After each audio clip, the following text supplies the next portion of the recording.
Many people carry more than $1,000 on a credit card. Every month, they quietly donate money to their bank without noticing. Not in big obvious fees, but in small interest lines on the statement. In this video, I will show you 7 practical credit card hacks. Used together, they can cut interest, protect your credit score, and reduce stress. Hack 5 is a short phone call that can erase an annual fee you might be paying. Welcome to Finance is Fine, where we keep money calm, simple, and practical. If you already use credit cards and feel like the card is winning, this is for you. We focus on clear rules that work over time, not on hype or fear. Now, let's start with the habit that quietly feeds the bank every single month. Once you change this habit, all the other hacks become even more effective. Look at your latest credit card statement and notice 3 numbers: total balance, minimum payment, and sometimes a suggested or statement amount. That is exactly how the system is designed to keep you in slow motion. The minimum is set so you stay current, while your real debt shrinks very slowly. Imagine Lucas, who owes $2,000 at a high interest rate on one card. His minimum payment is $60, which feels manageable at first glance. But most of that $60 goes to interest, so the balance barely moves each month.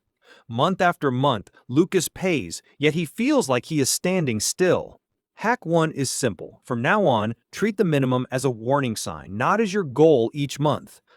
When you see that minimum line, think, if I pay only this, I feed the bank. Instead, look at the full balance and ask, what is the highest I can truly pay? Pay that higher number even if it is only $20 or $40 more than the minimum. Over a year or two, those small extra amounts can cut hundreds in interest costs. This becomes your base layer. Most people watch the due date, but your credit score cares about another date. It is called the statement closing date, the day your balance is reported. On that date, your issuer takes a snapshot of your balance and sends it to bureaus. Your credit score pays attention to something called credit utilization. That simply means, how much of your total available credit are you using right now? If your limit is $3,000 and you owe $1,500, you are using 50%.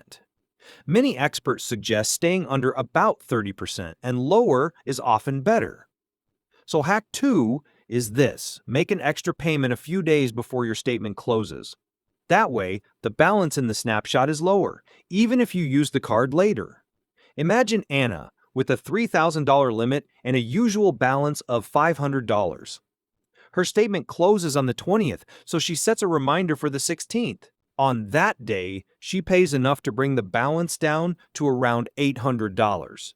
Now the number that gets reported is $800, not $500, which looks much cleaner.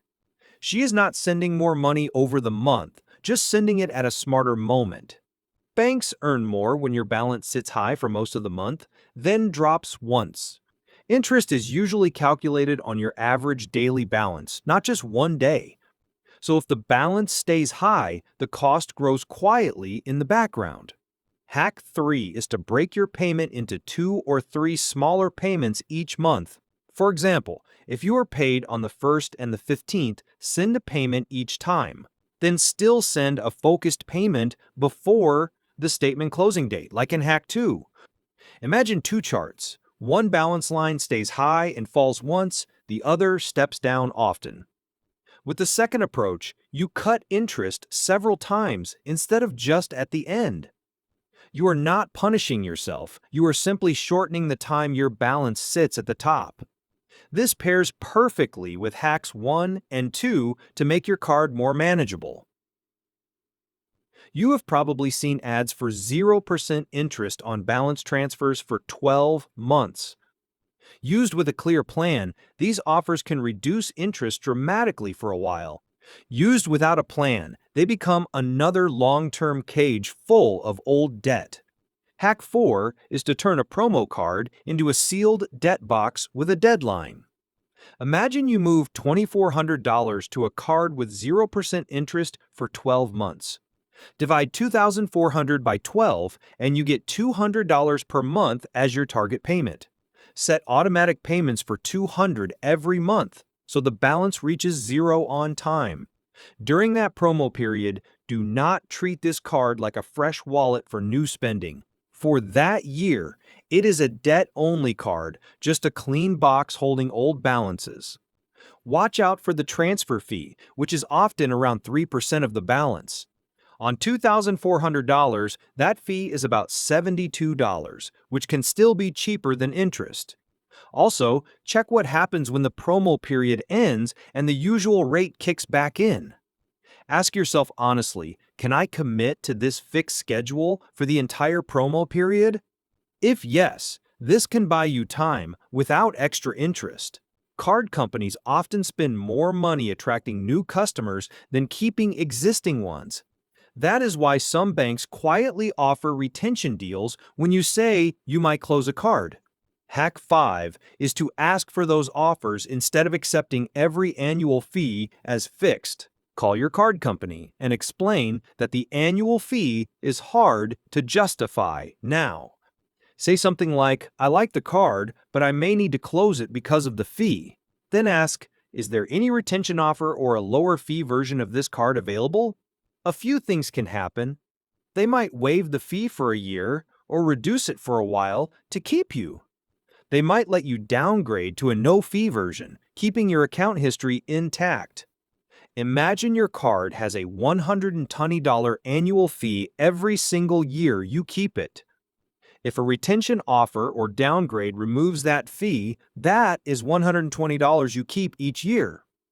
That money can go toward paying down your balance or building an emergency fund instead. Many people are nervous about calling, but you are just asking a fair question. You are not being rude. Late payments are among the costliest mistakes with credit cards. You can face late fees, higher penalty rates, and damage to your credit if you are very late. Hack 6 is to use automatic payments as a safety net, then add extra payments manually. If your income is steady, you can set autopay to cover the full statement balance. That way, you do not pay interest at all as long as the payments clear on time. If that feels too tight, there is a more flexible version that still protects you. Set autopay to at least the minimum payment so you never miss it by accident. Then, during the month, send extra payments whenever you can using the earlier hacks. Make sure the bank account tied to autopay has a small buffer for surprises. Still read your statement every month to catch fraud or wrong charges quickly. Think of autopay like a seatbelt. On the one day you would have forgotten to pay, it can save you from a costly mistake. The last hack is about how you think about your credit limit itself. Banks prefer you to see your limit as the amount of money you can spend. That view feels good in the moment but keeps you close to the edge. Instead, start seeing your limit as the size of a box you do not want to fill. Here is a simple rule. If I could not pay this in cash this month, I pause. I think twice before putting it on a card, especially for non-essentials. This does not mean you never carry a balance. It means the default is different. You use cards mainly to move money you already have, not to create money you wish you had. You can benefit from short grace periods and from rewards while avoiding heavy interest. Picture person A, who spends right up to the limit because the bank allowed it. Now picture person B, who spends based on income and treats the limit as a safety wall. Same plastic card, same limit number printed on it, very different long-term future. When you combine this mindset with the other hacks, the card stops feeling like a trap. At the beginning, we talked about quietly donating money to banks through interest and fees. Now you have 7 clear moves you can use to change that situation. First, treat the minimum payment as a warning sign, not as your goal each month. Second, watch the statement closing date and pay before it, so your report looks cleaner. Third, split your payments into 2 or 3 parts to keep the balance from sitting high. Fourth, use 0% promo offers only with a fixed monthly plan and a clear end date. Fifth, call your card company to ask about retention offers or a downgrade to a no-fee card.